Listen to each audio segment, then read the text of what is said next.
Hello everyone, welcome back to my YouTube channel ডাইজিং অর্পিতা। কেমন আছো সবাই? আশা করছি সবাই ভালো আছে আর আমি অনেক ভালো আছি। তো পরপর দীঘার ভিডিওতে আজকে হচ্ছে আমাদের দীঘায় ডে 2।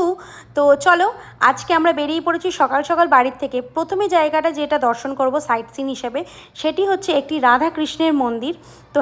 তো চলো রাধাকৃষ্ণের মন্দিরটা দেখে নেওয়া যাক। এই হচ্ছে সেই রাধাকৃষ্ণের মন্দির। স্ট্রাকচারটা খুবই সুন্দর এবং সেখানে ভেতরে ক্যামেরা ইউজ করা নিষিদ্ধ ছিল, তো যেটুকু ক্লিপ পেয়েছি আমি তুলে নিয়েছি। এর ভেতরে রয়েছে শ্রী গোপালেরও মন্দির এবং সেখানে গোপালের জামা কাপড়, গোপালের গয়না সমস্তটাই ভেতরে দোকান পেয়ে যাবে। তারপরে আমরা এলাম চন্দনেশ্বর মন্দিরে। এই চন্দনেশ্বর মন্দিরে তোমরা চাইলে পুজো দিতে পারো 50 টাকার কুপন কেটে। প্রথমে শিবশম্ভুর মূর্তিকে নমস্কার করে ভেতরে চলে এলাম এবং ভেতরে এসে দেখলাম অনেকগুলো মন্দির আছে এবং অনেকগুলো মন্দিরে অনেকগুলো ভগবানও স্থাপন।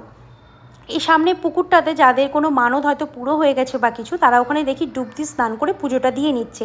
এবং এখানে অনেক কিছুর দোকান অ্যাভেলেবেল ছিল, যেমন আমাদের পাথরের বাটি, পাথরের থালা, শ্রীকৃষ্ণের গাভী বা গোপালের গাভী যাই বলো না কেন, শ্রী মহাদেবের ডমরু এবং বাচ্চাদের কিছু খেলনা, এখানে এই দোকানগুলোও ছিল। টানের দিকে আমরা চারিদিক দিয়ে ঘুরে ঘুরে অনেকগুলো মন্দির দেখলাম, ঠাকুর দেখলাম, অনেকে আবার মন্দিরে কাজ হচ্ছে। তার নেক্সট সাইন সিন করতে গেছিলাম আমরা এই কাজু গাছ। আমরা যেতে যেতেই কাজু গাছটা দেখেছিলাম এবং দাদা বলেছিল এগুলো কাজু গাছ। তারপরে আমরা চলে এলাম আর একটা সাইট সিন এ। তো তোমরা কি কেউ গেস করতে পারছো এটা কী জায়গা? তো হ্যাঁ, এটি হচ্ছে তালসারি। তো তালসারিতে এসে প্রচণ্ড খিদে পেয়ে গেছে, তো আমরা একটা দোকান দেখে নিলাম। দোকানটা উড়িয়া দোকান ছিল।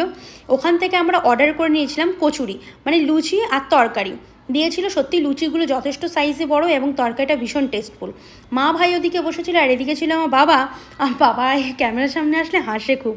তো যাই হোক, তো তারপরে আমরা চলে এসেছিলাম এই দিকটা। এখানে বোট রাইড করা যাচ্ছিলো, যেটা ওই পাড়ে নিয়ে যাবে এবং এক একটা পার্সন হিসাবে 250 টাকা করে চার্জ করছিল।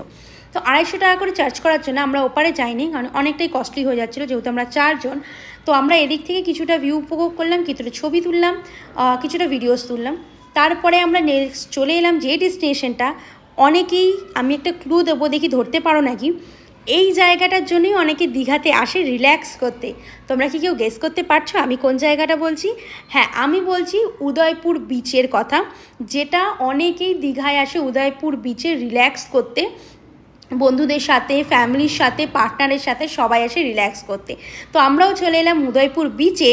তো চলো এবার উদয়পুর বিচে যাওয়া যাক, কারণ কি ওপর থেকে খুব সুন্দর লাগছে। তাঁবু খাটিয়ে সবাই বসে আছে, দেখতেই পাচ্ছ তাঁবুর ওপর তাঁবু। তারপর মা ভাই সামনে আছে, চলো গুটি গুটি পায়ে আগানো যাক। তো এখানে ভাই আর বাবা দাঁড়িয়ে আছে। তো এখানে বলে রাখি, এখানে অনেকেই ভাবছো টেবিল চেয়ার কোথা থেকে পাবে।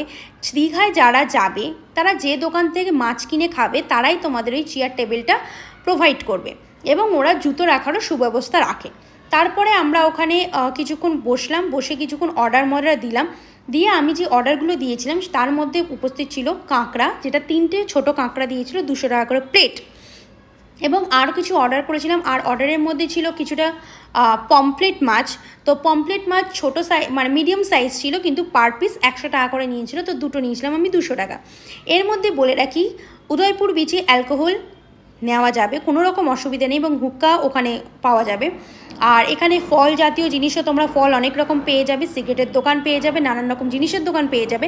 তার মধ্যে ভ্যারাইটিতে আমি একটা বলে রাখি, যেটা যারা সাইকেলে করে চিকেন বিক্রি করতে আসে তাদের কাছ থেকে তোমরা চিকেনটা ট্রাই করতে পারো। তাদের কাছে চিকেনগুলো ভীষণ ভালো হয়, ভীষণ টেস্টফুল।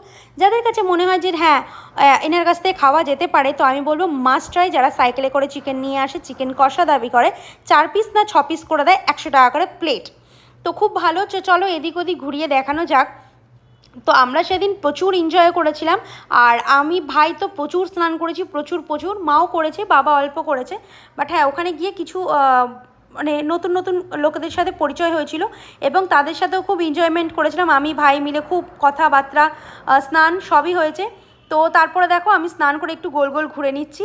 তো এখানে আমাদের সমস্ত শেষ, মানে স্নান টান করা শেষ। তো এবার যাচ্ছি আমরা বাড়ির দিকে, কারণ বাড়ি গিয়ে এবার হোটেলে খেতে যাবো। আগে বাড়ি যেতে হবে, মাছ টাছ খাওয়া হয়েছে। তো আজকের ভিডিও কেমন লাগলো অবশ্যই জানিও। ভালো লাগলে একটা লাইক, কমেন্ট আর আমার চ্যানেলকে সাবস্ক্রাইব করতে